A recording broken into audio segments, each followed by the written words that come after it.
राजधानी दिल्ली में 31 दिसंबर 2022 को एक ऐसी घटना हुई जिसने एक बार फिर से राजधानी दिल्ली के साथ पूरे देश को हिलाकर रख दिया। राजधानी दिल्ली के अंदर 31 दिसंबर, मुझे याद आ रहा है, दिसंबर 2012 और यह है दिसंबर 2022। एक दशक पहले राजधानी दिल्ली को टाइटल दिया गया था rape capital of India, crime capital of India. जिन्होंने ये टाइटल दिया था वो दोनों राजनीतिक दल उस समय विपक्ष और सड़कों पर थे। आज वही दोनों राजनीतिक दल, भारतीय जनता पार्टी और आम आदमी पार्टी, आज सत्ता में है। इस पूरे एक दशक में जो टाइटल था रेप कैपिटल ऑफ इंडिया का, इन्हीं लोगों का दिया हुआ आज भी बरकरार है। घटना होती है मंगोलपुरी इलाका, 20 साल की बेटी को 12 किलोमीटर तक एक गाड़ी में बैठे 5 लड़के 12 किलोमीटर तक घसीटते हैं। पुलिस पर दबाव है। क्यों पुलिस लगातार इस मामले को कमजोर कर रही है? दिल्ली पुलिस पर दबाव क्या है वो इस पोस्टर में आपको साफ दिखेगा।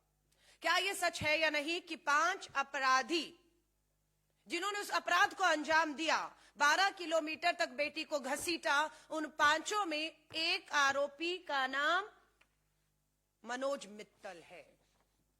कौन है मनोज मित्तल? ये मनोज मित्तल भाजपा का मंगोलपुरी वार्ड नंबर 42 का सह संयोजक है। भाजपा के दबाव में दिल्ली पुलिस भाजपा के इस नेता को बचाने के लिए मामले को लगातार कमजोर करने की कोशिश कर रही है। ये हमारा सीधा आरोप है। एक लड़की जिसका नाम निधि है, दिल्ली पुलिस मीडिया के सामने अचानक उस लड़की को वारदात के 3 दिन के बाद लाती और बयान दिलवाती है।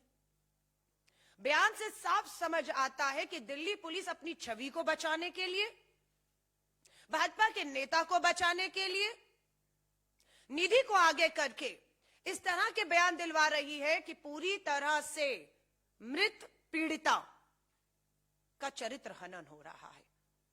सवाल जो अपराध हुआ उस पे नहीं, अपराधियों पर नहीं, मृतक पीड़िता पर उठाए जा रहे हैं। परिवारजन बोले, हमें नहीं पता कौन है यह निधि जिसे दिल्ली पुलिस का सबके सामने लाकर सीधा सीधा पीड़िता का चरित्र हनन कर रही है।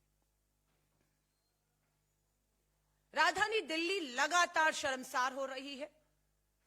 कौन लोग जिम्मेदार हैं? किनकी जवाबदेही बनती है? जिनकी जिम्मेदारी निर्भया के समय 2012 में थी, किसका इस्तीफा मांगा था? दिल्ली की मुख्यमंत्री का मांगा था। तो आज 2022 दिसंबर में अगर ये वारदात होती है तो आज दिल्ली के मुख्यमंत्री को इस्तीफा देना चाहिए या नहीं अपनी जिम्मेदारी के तहत। उस समय देश के प्रधानमंत्री डॉक्टर मनमोहन सिंह जी का इस्तीफा मांगा गया था, देश के गृह मंत्री का इस्तीफा मांगा गया था, पुलिस कमिश्नर का इस्तीफा मांगा गया था। और उस समय जो सड़कों पर थे आज वो सत्ता में है, लेकिन ना वो इस्तीफा मांग रहे हैं ना वो दे रहे हैं। वो सिर्फ पीड़िता को बदनाम करने का, अपराधियों को, भाजपा के नेताओं को बचाने का काम कर रहे हैं। ये पहली बार नहीं हो रहा। उत्तराखंड की अंकिता भंडारी को भी मत भूलिएगा। भाजपा का नेता शामिल था, इसलिए अंकिता भंडारी के मामले में को दबाने की, भाजपा के नेता को, इसके रिजॉर्ट में हुई इस जघन्य अपराध को ढकने की भाजपा ने कोशिश की। आज भाजपा मात्र इसलिए खामोश है क्योंकि उनका नेता इसमें शामिल है। दिल्ली पुलिस मात्र अपनी छवि को बचाने के लिए, क्योंकि 12 किलोमीटर तक जब बेटी को गाड़ी के नीचे घसीटा जा रहा था, तब दिल्ली पुलिस की दावा है हर 2 किलोमीटर पे पीसीआर वैन खड़ी थी, लेकिन एक भी पीसीआर वैन, वो जो घटना हो रही थी 12 किलोमीटर तक, किसी की नजर में नहीं आई। चश्मदीद अगर कहता है कि 20 कॉल उसने पीसीआर कॉल्स की, लेकिन जब वो वारदात हो रही थी, उसे अंजाम दिया जा रहा था, तब तक दिल्ली पुलिस का अता पता नहीं था। और वहीं हम देखते हैं कि दिल्ली पुलिस नववर्ष की जो तैयारियां चल रही थी उसको लेकर अपनी मुस्तैदी, सतर्कता और कार्रवाई को लेकर अपने दावे पेश कर रही थी। लेकिन इस घटना ने पूरी तरह से केंद्र सरकार, दिल्ली पुलिस, दिल्ली सरकार, दिल्ली के मुख्यमंत्री और एलजी साहब, जो मात्र केंद्र के हाथों की एक कठपुतली है, उनके आदेशों का मात्र पालन करने के लिए एलजी बैठे हैं। उसके अलावा हमें नहीं लगता दिल्ली की इसी तरह की किसी भी घटना से उनका कोई लेन देन है। कहीं चाकुओं से गोदा जा रहा है, कहीं एसिड से जो है हमला किया जा रहा है, और कहीं हमारी बेटियों को गाड़ियों के नीचे रौंद के उन्हें उनके दम तोड़ने तक उनको जो है खींचा जाता है। और दिल्ली पुलिस, भाजपा पूरी तरह से चरित्रहीन। और देश के गृह मंत्रालय से मैं कहना चाहूंगी, देश के गृह मंत्री से मैं कहना चाहूंगी, लाल किले की प्राचीर से बेटी बचाओ का नारा देने वाले हमारे प्रधानमंत्री जी से कहना चाहूंगी, एक दशक कम नहीं होता है।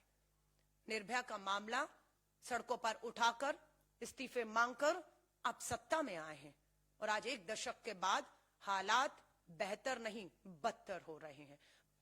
हम ये मांग करते हैं कि पीड़िता के परिवार को पूरी तरह से, जिस तरह की भी उनकी मांग हो, उनकी मांगों को मानते हुए इस जांच को तुरंत पूरी तरह से निष्पक्षता से, बिना किसी दबाव के पूरा करके अपराधियों को फास्ट ट्रैक कोर्ट के तहत मात्र 3 महीने के अंदर अगर आपकी नियत है, सीसीटीवी फुटेज है, पोस्टमार्टम रिपोर्ट है, अपराधी आरोपियों की मेडिकल रिपोर्ट है, गवाह आपके पास चश्मदीद सब है, सब कुछ होने के बाद मुझे नहीं लगता अब समय लगना चाहिए, एक उदाहरण बनना चाहिए इस मामले को, और फास्ट ट्रैक कोर्ट में सुनवाई करके 3 महीने के अंदर इस सुनवाई को पूरा करते हुए अपराधियों को, आरोपियों को दोषी साबित होते ही कानून के तहत सख्त से सख्त सजा दी जाए, ये भारतीय राष्ट्रीय कांग्रेस मांग करती है। और भारतीय राष्ट्रीय कांग्रेस पूरी तरह से पीड़िता के परिवार के साथ खड़ी है।